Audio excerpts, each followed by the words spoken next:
É uma informação extraoficial. Uma esquadrilha da base aérea de Santa Cruz, aqui do Rio de Janeiro, teria decolado para interceptar esse objeto voador não identificado. Essa informação foi transmitida ao comandante Gerson Brito, não foi, comandante? Exatamente. Quem lhe deu essa informação?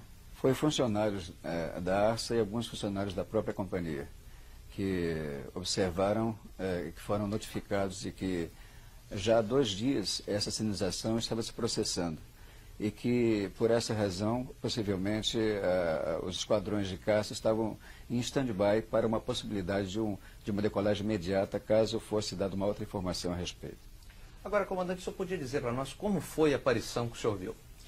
Nós tínhamos já 33 minutos de voo após o bloqueio de Petrolina, sobrevoo de Petrolina. O senhor estava vindo de Fortaleza para o Rio de Janeiro. Fortaleza para o Rio de Janeiro. Voo noturno. Voo noturno, porém uma noite clara, de lua, né? E as condições em rota muito boas, com boa visibilidade. Quando então eu observei lateralmente o avião um foco luminoso, que me chamou a atenção porque naquela região não deveria existir um tráfego qualquer sobrevoando, porque nós estamos dentro de uma aerovia e já tínhamos cruzado as aerovias anteriores em relação à nossa rota. De forma que me chamou a atenção pela intensidade de luz e pela modificação de tonalidades, do vermelho, o alaranjado, o azul e branco. Isso que hora era, mutações contínuas, exatamente 3 horas e 12 minutos. Então eu comecei a observar e chamei a atenção da minha tripulação, do meu copiloto, do meu engenheiro de voo. E começamos a observar para sairmos daquela fase de dubiedade. Talvez dentro da faixa da atmosfera, algum astro na linha do horizonte que tivesse uma difração qualquer de raio luminoso. Porém, isso logo foi superado porque o foco locomoveu-se verticalmente e saiu daquela linha do horizonte em que talvez estivesse dentro daquela faixa da atmosfera, né? Então podemos observar a incandescência, quer dizer, uma sistemática mutação de cores e o acompanhamento em relação à nossa velocidade. Que cores eram, comandante? Como? Que cores eram? Variava do azul, o vermelho, o alaranjado e o branco. O tamanho e o formato desse objeto? O tamanho não se pode precisar, porque um ponto luminoso à noite, a nossa perspectiva realmente é muito ingrata para poder precisar uma dimensão exata, compreende? Agora, sabíamos realmente que poderia ser, se fosse realmente uma aeronave, que nós não estamos aceitando essa hipótese, estava realmente numa distância relativamente a umas 40, 50 milhas, prejulgávamos nós. Compreende? Isso vem a ser quantos quilômetros, comandante?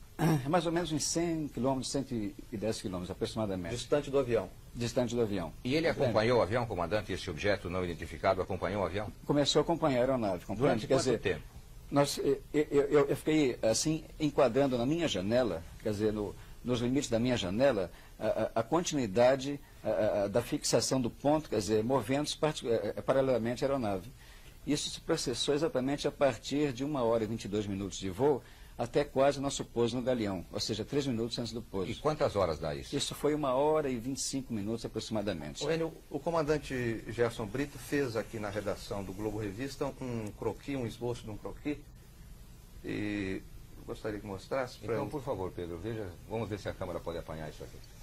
Comandante, atrás do senhor, o senhor disse que vinha um avião da Aerolíneas Argentina. Exatamente. E do seu lado direito havia um avião da Transbrasil. Esses Isso. aviões também viram o objeto? Exatamente. Nós questionamos o centro de Brasília, o Sindata, para que, se caso houvesse uma aeronave naquela região, em contato com o centro de Brasília, que tentasse uma observação naquele setor. Foi quando Aerolíneas Argentinas, do mesmo prefixo nosso, 69, possibilitou essa observação e confirmou exatamente com todos os dados nossos. Então, após mais alguns minutos de voo, nós tivemos o contato do Transbrasil 177, também corroborando as nossas informações, em termos da intensidade do foco luminoso e das mutações de cores continuamente. Os instrumentos de bordo, comandante, não funcionaram sofreram perfeitamente? absolutamente qualquer interferência.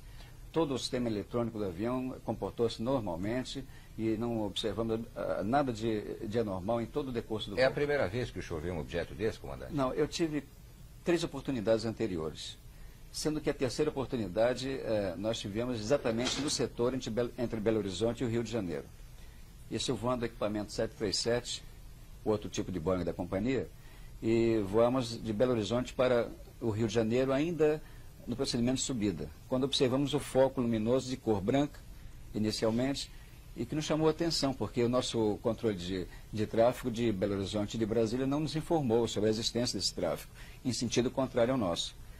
Então nós, por uma medida de segurança, abrimos, modificamos a proa do avião em 30 graus para uma possibilidade qualquer de colisão, que então pensamos ser alguma aeronave, né? Até que, nesse ínterim, esse ponto começou a fazer evoluções circulares, parabólicas, compreende? Deslocamento vertiginosamente acentuado, uma velocidade espantosa em relação à nossa velocidade e nosso ângulo de visada, né? Isso processou-se durante uns 3 a 4 minutos. Foi quando uma aeronave da Varig, voando nessa região, outra aeronave da Transbrasil e um jatinho da Líder, um Learjet, todos entrando em contato com Brasília, informando que também estavam observando as evoluções possivelmente sobre o governador Valadares. Agora, nesse caso de ontem, comandante, o Cisdacta também detectou esse objeto não identificado através de alertado por uma mensagem sua, não é isso? Exato. Eu, então, após a nossa passagem sobre Belo Horizonte, possivelmente uns 3 a 4 minutos, foi quando houve uma aproximação. Eu realmente estava mentalizando uma possibilidade qualquer de um contato mais positivo, compreende? Como assim, comandante? Assim, eu estava tentando ver se, caso houvesse essa possibilidade de uma transmissão telepática, eu solicitando que eles entrassem em contato comigo, por uma mensagem no nosso idioma, no idioma inglês, ou via um outro sistema qualquer. Eu tentei uma sinalização na aeronave, nos faróis de pouso e nos faróis das asas, compreende? E tentando ver... O senhor piscou os faróis? Pisquei várias vezes, desde quando eu estava observando, alternadamente eu piscar para ver se havia uma correspondência qualquer. E houve essa correspondência? E houve exatamente nesse momento, quando houve a proximidade mais acentuada da aeronave, aliás, da nave, em relação à nossa aeronave, que o Sindata, então, informou estar detectando na nossa posição esquerda, vamos dizer, no quadrante horário seria 9 horas, na nossa lateral esquerda, a exatamente 8 milhas náuticas. Só um esclarecimento, o Sindacta, que o comandante se refere, é o órgão que controla o espaço aéreo brasileiro. Agora, comandante, até no Rio de Janeiro, esse objeto veio acompanhando o seu avião? Exato. Então, quando nós iniciamos a nossa descida para pouso no Galeão, nós tivemos que passar por uma camada de nuvens sobre a Serra do Mar. Nuvens de opacidade relativa, umas mais concentradas e outras menos concentradas, né? De forma que no nosso procedimento de descida, nós perdemos o contato visual alternadamente. Onde era uma camada mais rarefeita, nós vimos ainda o objeto. E onde a opacidade era mais concentrada, nós então perdemos o contato. Isso foi até o final do procedimento. Então nós temos um marcador, que chamamos watermark, o marcador externo, do procedimento de aproximação, que a 2 milhas desse marcador nós voltamos então a ter uma visibilidade melhor. Ou seja, aquela nebulosidade passou até 1,5 milha aproximadamente do eixo da pista em relação à cabeceira. Quer dizer, na altura de Nova Iguaçu, por aí? Exato. Não, já tínhamos passado Nova Iguaçu. Na altura de Caxias, exatamente. Então foi quando nós voltamos a observar. Nós tivemos uma visibilidade mais acentuada e frontalmente o avião, exatamente deslocado ligeiramente para a esquerda e para a nossa referência, posicionado sobre a Baía de Guanabara. Então eu notifiquei o controle de aproximação do Rio de Janeiro para ver se eles tinham possibilidade de detectar aquele objeto, né? Pelo que o senhor conhece a aviação, podia ser um avião ou um veículo compatível com a tecnologia disponível no planeta Terra? Eu acredito que não, porque o deslocamento, a velocidade relativa deles em relação à nossa, em relação ao nosso quadrante de visada, que seria a janela, né? Aquele enquadramento, era uma coisa vertiginosamente grande. Não dá para calcular que velocidade? Não dá para calcular, mais ou menos. Comandante, qual o seu procedimento agora? O senhor faz um relatório, encaminha a quem? Eu já fiz um relatório mais ou menos sucinto à companhia, e hoje mesmo, pela manhã, entreguei. Aguardei, inclusive, a liberação para prestar algumas informações à imprensa, né? E à televisão. De forma que, possivelmente, teria que fazer um relatório mais sucinto, quer dizer, com mais detalhes, ao Ministério da Aeronáutica, porque existe mais ou menos um convênio internacional entre empresas. Quando há uma observação dessa natureza, isso é encaminhado à NASA, que a NASA tem uma coletânea de dados inseridos em computador e que tem uma sistemática de observação via satélite. Então, eles fotografam sistematicamente várias regiões do planeta, compreende? Para justamente identificar uma hipótese dessa, talvez uma nave que não seja conhecida. E eu presumo que, se porventura tenha sido havido essa possibilidade, talvez esses informes lá na NASA terão talvez uma correspondência, não sei. Mas pelo menos serão arquivados. Comandante, é a primeira vez que aconteceu isso com o senhor? Ou... Não, eu já tive experiências anteriores, compreende?